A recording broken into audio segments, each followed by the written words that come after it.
News World Headquarters in New York.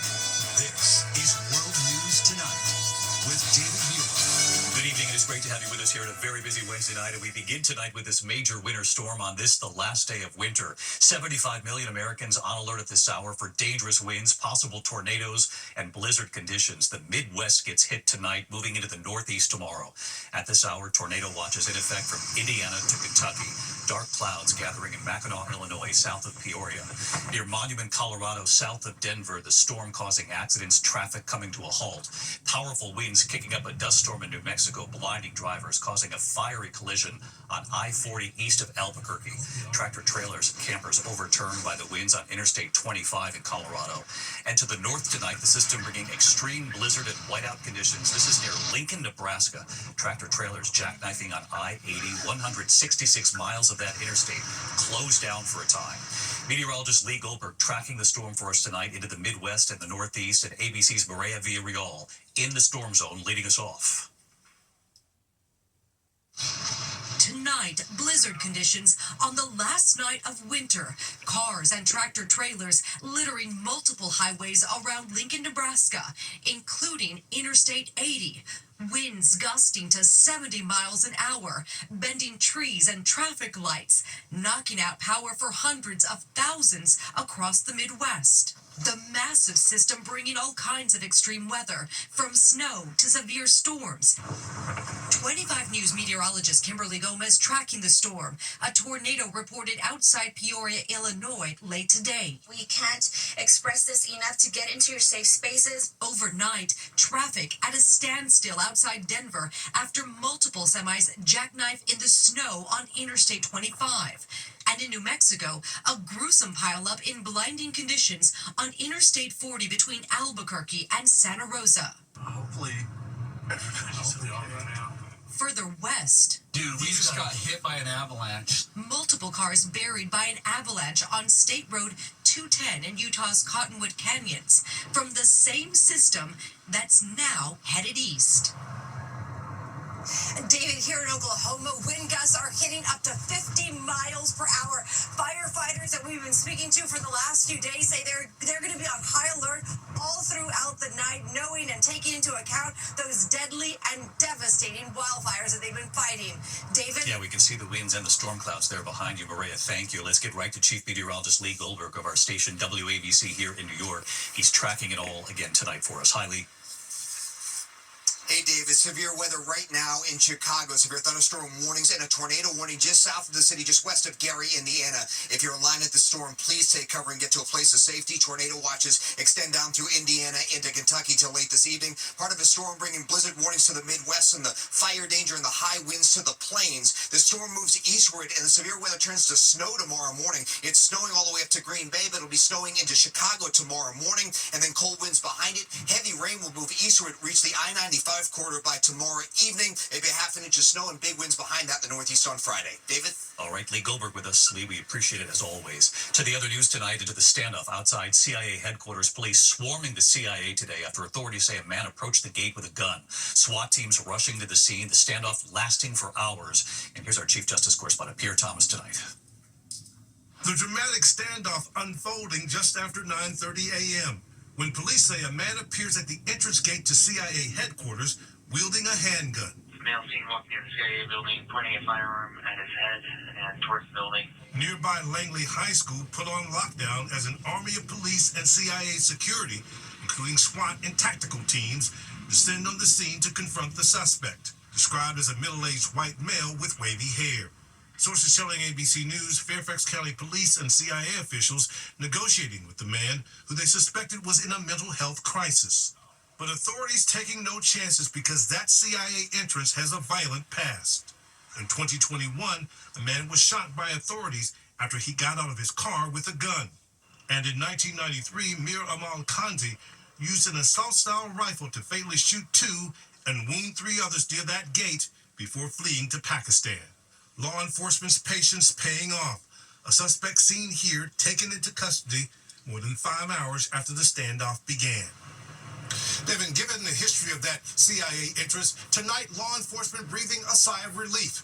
grateful no one was injured, David. Not taking any chances. Pierre Thomas. Pierre, thank you. There is breaking news tonight in the case of that missing Pittsburgh college student who disappeared on spring break in the Dominican Republic. The 22-year-old man from Iowa, believed to be the last to see her alive, has been allowed to come home to the U.S., leaving just a short time ago. Tonight, the student who disappeared, her parents in tears before the cameras, what they now believe. ABC's Ariel Reshef in the Dominican Republic again tonight. Tonight, ABC News has learned Joshua Reeby, the young Iowa man believed to have been the last to see Sadiksha Kananki, has been given an emergency travel document from the U.S. Embassy and is on his way home. It comes not long after the grief-stricken parents of the 20-year-old college student who vanished while on spring break spoke publicly through their anguish. Coming to the terms with our daughter has died. This is incredibly difficult for us to process. Her mother overcome by tears.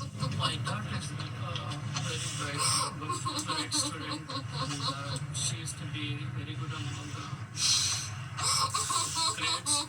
In a letter obtained by ABC News, her parents requesting the Dominican National Police declare their daughter legally deceased, acknowledging there is no evidence of foul play.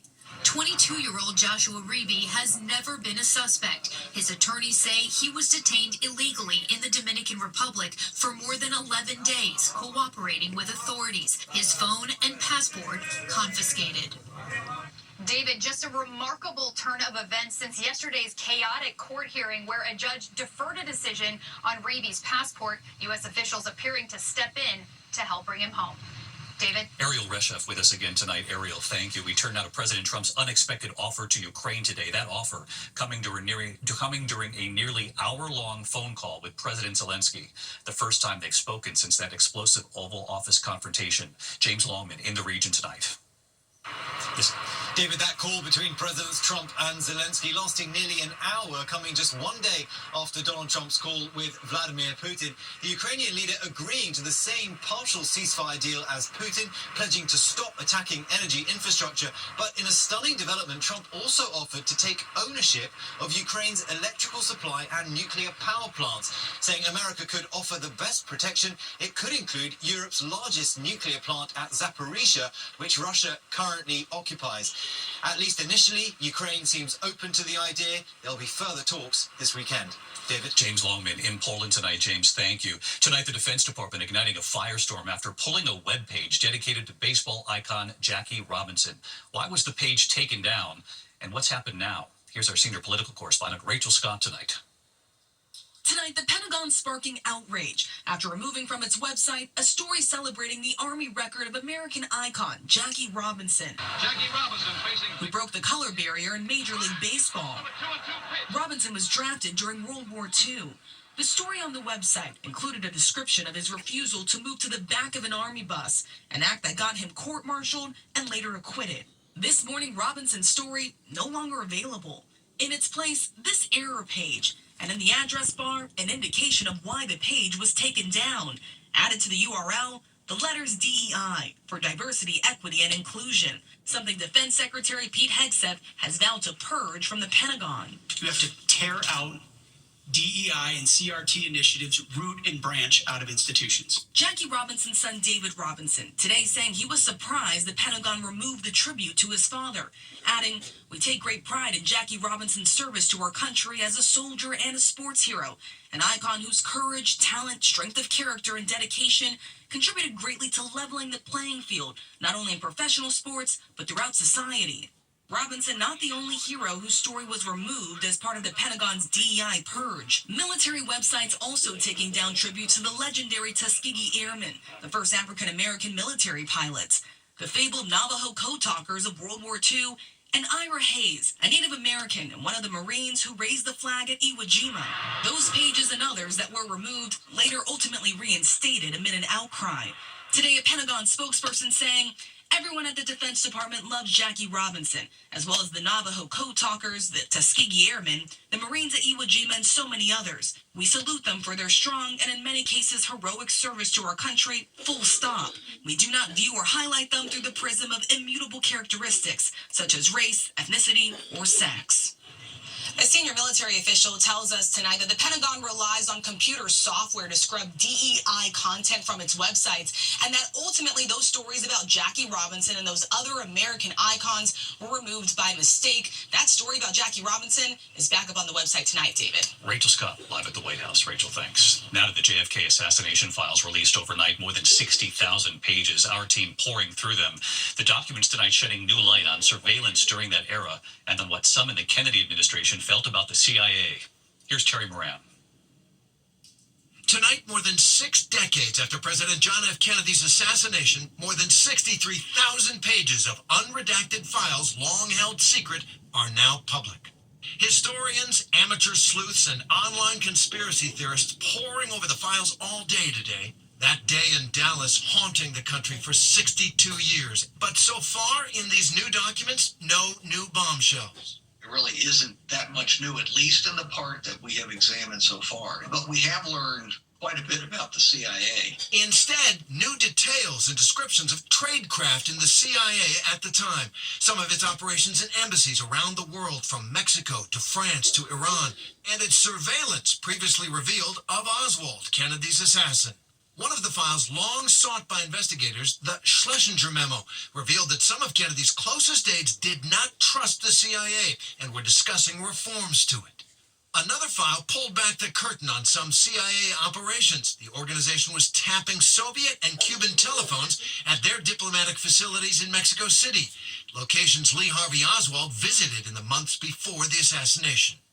The documents shedding light on what some say are the agency's failures, including catching Oswald before the president was killed. If they had done their jobs properly and shared information with one another, President Kennedy probably would have served 2 full terms as president.